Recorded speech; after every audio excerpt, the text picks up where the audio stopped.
கோப்த்ரி கோவிந்த ரூபிணி வைஷ்ணவி விஷ்ணு ரூபிணி என்று போற்றுகிறது லலிதா சஹஸ்ரநாமம்.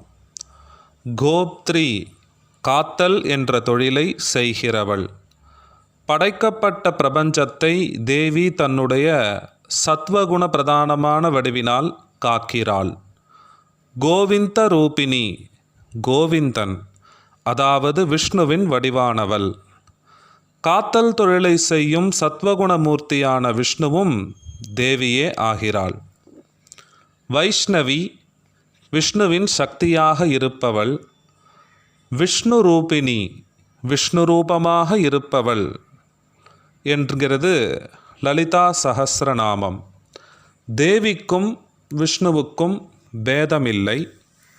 எனவே தேவியானவள் புல்லாங்குழலை தன்னுடைய திரு உதடுகளிலே வைத்து சங்கு சக்கரங்களை ஏந்தி கோவிந்த ரூபிணியாக குழலிசையால் நம்மையெல்லாம் ஆட்டுவிப்பவளாக காட்சி கொடுக்கிறாள் தேவி.